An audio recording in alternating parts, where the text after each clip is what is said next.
আসসালামু আলাইকুম, স্বাগতম।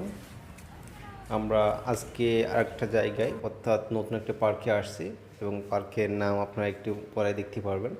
প্রান্তিক সাংস্কৃতিক পল্লী ও শিশু পার্ক, ঝিনাইদহ এটি অবস্থিত।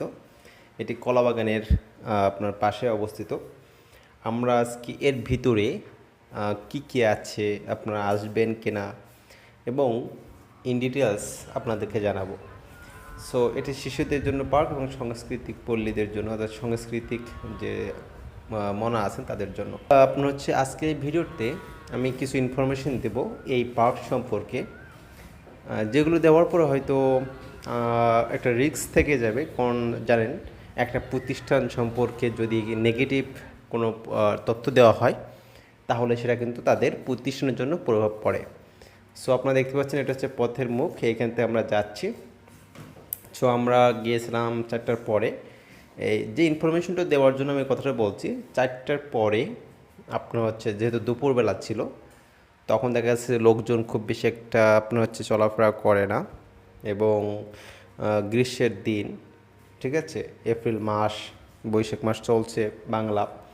তো সেক্ষেত্রে দেখা যাচ্ছে 3টা বা দুপুরবেলার দিকে যখন লোকজন কম থাকে, তখন আসলেই যে আমরা যেটাকে বলি একটা ছেলে এবং একটা মেয়ে, তারা পার্কের শেষ প্রান্তে কর্নারে কর্নারে বসে, মানে কি বলবো, মুখের ভাষায় আসলে প্রকাশ করা যায় না, তো অপকর্মগুলো করে এবং সেগুলো চোখের সামনে আমরা দেখতে পাচ্ছি।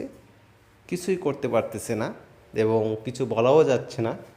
আমি আসলে ভিডিও করতে যাচ্ছিলাম, আমি ওদেরকে ভিডিও করতে যাচ্ছিলাম না অবশ্য, বাট ওদের পাশেই ভিডিও করতে যাচ্ছিলাম। কিন্তু ওরা তখন, ওদের যে একজন মালি কিংবা কর্মচারী যে দায়িত্বে আছেন দেখাশোনার পার্কে, সে এসে আমাদেরকে বাধা দেয় যে ভাই এখানে ভিডিও করা যাবে না, ঠিক আছে।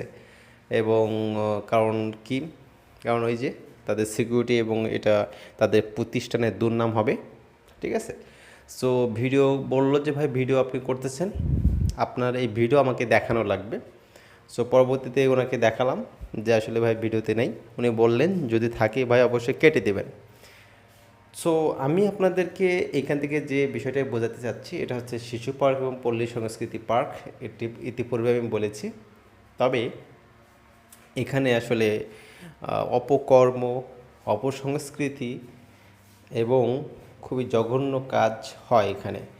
তো আসলে আপনাদের যাদের বাসা ঝিনাইদহ কিংবা দেখা যাচ্ছে আপনাদের এখানে যারা প্রশাসনের লোক আছেন, যারা সৎ সাহসী, তারা অবশ্যই এটার বিরুদ্ধে একটা পদক্ষেপ নেবেন যেন এই ধরনের অপকর্ম এখানে না হয়। এবং আমি জানি যে এই ভিডিওটি করার পর জানি না যে তারা আবার প্রেশারাইজ করে কিনা, ভিডিওটা ডিলিট করা লাগবে কিনা, হোয়াট এভার। সো আপনারা যদি আমার এই মেসেজটি পেয়ে থাকেন, আপনারা স্টেপ নেবেন। এবং আমি আবারও বলছি,